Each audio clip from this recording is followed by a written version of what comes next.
एक वैश्विक महामारी के रूप में उभरे कोरोना ने पूरे समाज को प्रभावित किया है। इससे न केवल बच्चों के शैक्षिक स्तर में कमी आई है, बल्कि उनकी मानसिक स्थिति पर भी बहुत गहरा प्रभाव पड़ा है। इस स्थिति से उबरने के लिए उत्तर प्रदेश में निपुण भारत कार्यक्रम के अंतर्गत कई अभिनव प्रयास किए जा रहे हैं, जिनका एकमात्र लक्ष्य उत्तर प्रदेश के प्राथमिक विद्यालयों में पढ़ रहे सभी बच्चों में बुनियादी साक्षरता एवं संख्या ज्ञान के सीखने के स्तर को सुनिश्चित करना है। इस पहल का सबसे मुख्य बिंदु है बुनियादी शिक्षा पर ध्यान केंद्रित करते हुए कक्षाओं में शैक्षिक एवं विद्या विशेष सुधार लाना। कक्षा 1 से 3 तक के सभी बच्चों को वर्ष 2025-26 तक बुनियादी शिक्षा में सफल बनाने के लिए निपुण लक्ष्य निर्धारित किया गया है। ये निपुण लक्ष्य हमें भाषा एवं गणित के कई मानकों को साझा कर हमारे विद्यालय के बच्चों को बुनियादी शिक्षा में सफल बनाने के लिए प्रेरित करेगा। जब बच्चा अपनी कक्षा के लिए निर्धारित भाषा एवं गणित के लक्ष्यों को प्राप्त कर लेगा, तब वो निपुण विद्यार्थी कहलाएगा और जिस विद्यालय के कक्षा 1, 2 और 3 के सभी बच्चे इस लक्ष्य को हासिल कर लेंगे, वो विद्यालय निपुण विद्यालय बन जाएगा। अब सभी शिक्षकों का मुख्य उद्देश्य अपने विद्यालय को निपुण विद्यालय बनाना है। शिक्षा में सुधार लाने के लिए इस दृढ़ निश्चय और प्रण को पूरा करने के लिए शिक्षकों को कुछ नई शैक्षिक सामग्री दी गई है। ये सभी शैक्षिक सामग्री बुनियादी शिक्षा के मानकों पर आधारित है और भाषा एवं गणित के ज्ञान को बढ़ाने में भी मदद करती है। ये सभी सामग्री अत्यंत महत्वपूर्ण है, परंतु इससे भी ज्यादा महत्वपूर्ण है इसे एक सूत्र में बांधकर कक्षा में व्यवस्थित रूप से उपयोग करना। इसके लिए शिक्षकों को आधारशिला क्रियान्वयन संदर्शिका प्रदान की गई है। इस सत्र में कहानियों, कविताओं और खेलों पर कार्य करने के लिए आधारशिला क्रियान्वयन संदर्शिका में उपलब्ध शिक्षण योजनाओं को उपयोग में लाया जाएगा। ये पुस्तिका कक्षा 1 से 3 में भाषा और गणित के लिए दी जाएगी। इस पुस्तिका के अंदर कक्षा के प्रभावशाली संचालन के लिए वार्षिक और दैनिक कार्य योजनाएं दी गई हैं।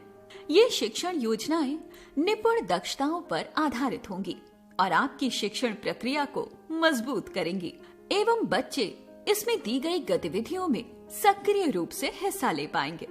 इसके अंदर प्रतिदिन होने वाली सभी गतिविधियों को किस अवधि के लिए करना है, इसका विस्तार पूर्वक वर्णन किया गया है।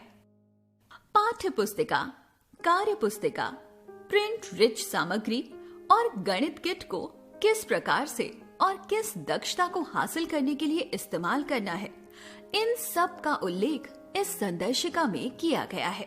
शिक्षण चक्र एवं संदर्शिका का उपयोग करते हुए भाषा और गणित को प्रभावी रूप से पढ़ाने के बारे में विस्तार से समझने के लिए अगले वीडियो की सहायता लें। संदर्शिका की सहायता लेते हुए व्यवस्थित रूप से शिक्षण कार्य करने और योजनाएं बनाने के लिए शिक्षकों को एक शिक्षक डायरी भी दी गई है। इस डायरी को सुव्यवस्थित करना आवश्यक है।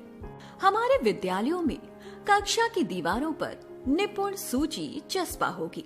निपुण सूची में हमें कक्षा अनुसार भाषा एवं गणित से संबंधित 14 से 16 दक्षताएं बताई गई हैं, जिसे हासिल कर बच्चे बुनियादी शिक्षा प्राप्त कर पाएंगे।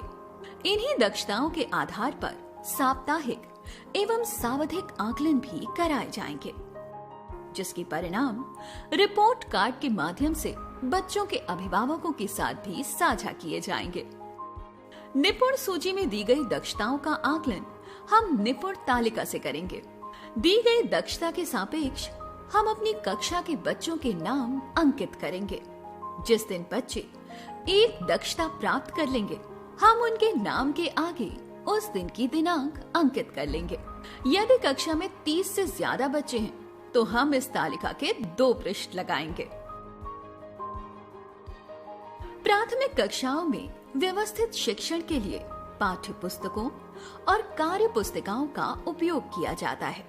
उत्तर प्रदेश में भी बच्चों के सीखने की आवश्यकताओं को ध्यान में रखते हुए पाठ्य पुस्तकों और कार्य पुस्तिकाओं के द्वारा शिक्षण कार्य किया जाएगा। कक्षा 1 से 3 में गणित एवं भाषा के लिए सभी बच्चों को एक एक कार्य पुस्तिका प्रदान की गई है। इस कार्य पुस्तिका में 6 प्रकार के कार्य पत्रक दिए गए हैं जो साप्ताहिक शिक्षण कार्यों में शिक्षकों की मदद करेंगे। इसके अलावा निपुण लक्ष्य ऐप और गूगल रीड अलोंग ऐप के द्वारा शिक्षक निपुण दक्षताओं पर अपने छात्रों की स्थिति जान सकते हैं।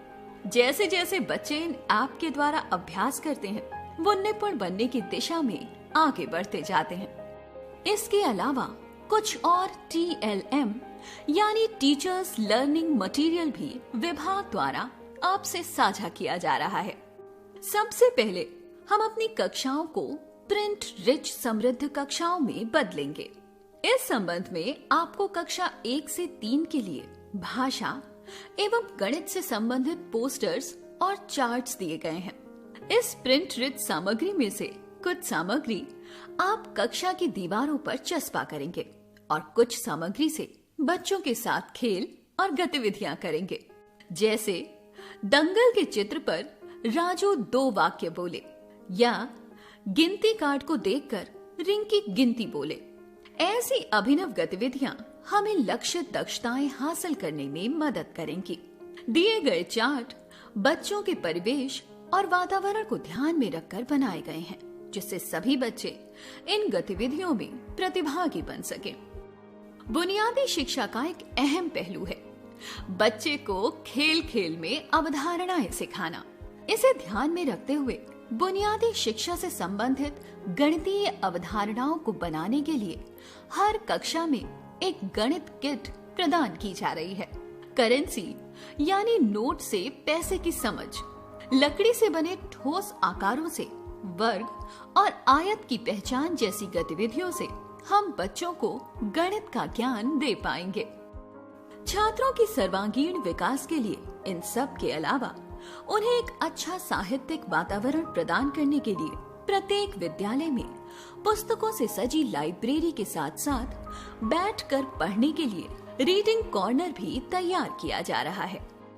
इस नई शैक्षिक विधि को कक्षा में लागू करने के लिए ARP यानी एकेडमिक रिसोर्स पर्सन शिक्षकों का सहयोगात्मक पर्यवेक्षण करते हैं। ये पर्यवेक्षण चेकलिस्ट के अनुसार किया जाता है। निपुण भारत मिशन के अंतर्गत चल रही शैक्षणिक और प्रशासनिक हस्तक्षेपों पर प्रदेशवार प्रगति की समीक्षा करने के लिए निपुण भारत मॉनिटरिंग सेंटर का उपयोग किया जाता है। NBMC से प्राप्त हुए डेटा के आधार पर संपूर्ण प्रदेश में डेटा बैक्ड मॉनिटरिंग की जाती है। ये डेटा जनपद, खंड और विद्यालय स्तर पर प्राप्त होता है और इसको सॉर्ट और डाउनलोड भी किया जा सकता है। इसके अलावा आप सभी शिक्षकों के कौशल विकास के लिए दीक्षा ऐप के द्वारा प्रशिक्षण भी दिया जा रहा है और इसके कोर्सेज भी आपसे साझा किए जा रहे हैं। इस कोर्स को पूरा करके अपनी समझ को बढ़ाएं। कोर्स को सफलतापूर्वक करने पर आपको प्रमाण पत्र भी दिया जाएगा। शिक्षा के क्षेत्र में किए जा रहे इन सुधारों को दिव्यांग बच्चों और आउट ऑफ स्कूल बच्चों तक भी पहुंचाया जाएगा जिससे वो भी शिक्षा की मुख्य धारा से जुड़ सके। शिक्षा के क्षेत्र में लगातार किए जा रहे इन सभी प्रयासों के द्वारा ही आज हमारा उत्तर प्रदेश निपुण प्रदेश बनने की ओर अग्रसर है।